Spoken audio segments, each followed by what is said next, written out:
எல்லாருக்கும் வணக்கம். இதுதான் எங்கள் ஊர். ரொம்ப செல்வ செழிப்பான ஊர் தான், செம்மண் பூமி. இது எங்கள் ஊரோட குளம். பார்த்திங்கன்னா தெரியும், இந்த அளவு இருக்கா. இதை சுற்றி பார்த்திங்கனாக்கா மலை இருக்குது. இதை நாங்கள் மலைன்னு சொல்லுவோம். அது பார்த்திங்கன்னா தெரியும், குளத்தை சுற்றி மரம் கொடிகள் ரொம்ப இயற்கையான ஒரு அமைப்பில் இருக்கும்.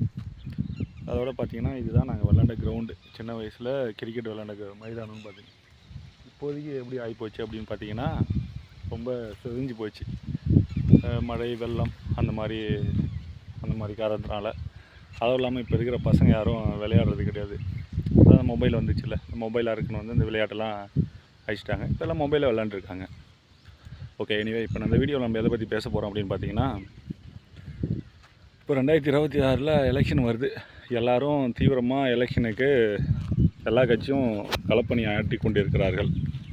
இதில் குறிப்பாக பார்த்தீங்கன்னாக்கா, ஆளுங்கட்சிக்கும் எனக்கு தான் போட்டின்னு சொல்கிற புதுசாக வந்திருக்க விஜய் அவர்கள், அதுக்கப்புறமா எடப்பாடி அவர்கள் தன்னோட நியாயத்தை எடுத்து வச்சுட்ருக்காரு. ஸ்டாலின் அவர்கள் மீண்டும் ஆட்சியை பிடிக்கணும். உதயநிதி ஸ்டாலின் அவர்களும் தன்னோட திமுக தான் திரும்ப ஆட்சி அமைக்கணும் அப்படின்னு சொல்லிட்டு தீவிரமாக வேலை செஞ்சிட்ருக்காங்க. இதில் யார் சிறந்தவர்கள், யாருக்கு ஓட்டு போடணும் அப்படின்னு சொல்கிற அடிப்படை அறிவு நம்மளுக்கு இருக்கணும். இதில் குறிப்பாக சொல்லணும்னா, திமுக தொடர்ந்து இப்போ என்ன சொல்ல போகிறாங்க அப்படின்னு பார்த்தீங்கன்னா, என்ன சொல்லுவாங்கன்றதையும் சொல்லிடுறேன். நாங்கள் மாதம் 1000 ரூபா காசு கொடுக்குறோம், ப்ளஸ் மகளிருக்கான விடியல் பயணம் கொடுக்குறோம், அப்புறம் உங்களோட ஸ்டாலின் அது இதுன்னு சொல்லிட்டு வழக்கம்போல் உருட்டுவாங்க. இந்த கதையை சொல்லி அவங்கள்ட்ட ஓட்டு கேட்க போகிறாங்க. அப்புறம் கடைசியாக ஒரு விஷயம் சொல்கிறேன். இப்போ லாஸ்ட் டைம் பார்த்தீங்கன்னா, எடப்பாடி ஆட்சியில் இருக்கும்போது 2500 காசு கொடுத்தாரு மக்களுக்கு பொங்கலுக்கு. அப்போது இருந்த எதிர்கட்சி தலைவர் ஸ்டாலின் அவர்கள் என்ன சொன்னார்னு பார்த்தீங்கன்னா, நாங்கள் கொடுக்க வேணான்னு சொல்லலை, அங்கே 5000 கொடுங்க அப்படின்னு தான் சொல்கிறோம் அப்படின்னு அது தப்பாக கணக்கெல்லாம் சொன்னார். பட் 5000 கொடுக்க சொன்னார். பட் இவங்க பொங்கலுக்கு எவ்வளோ காசு கொடுக்க போகிறாங்க அப்படின்றத பொறுத்து இருந்து பார்ப்போம்.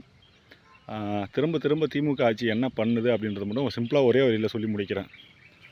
அவங்க மக்களை முட்டாளாக்கிறதுக்கு திரும்ப மக்களுக்கு வாய்ப்பு கொடுத்துட்டே இருக்காங்க. இப்போ நம்மளை மாதிரி மக்களுக்கு திரும்ப நீங்கள் முட்டாளாகிறதுக்கு நாங்கள் ஒரு வாய்ப்பு கொடுக்குறோம் அப்படின்னு சொல்லிட்டு,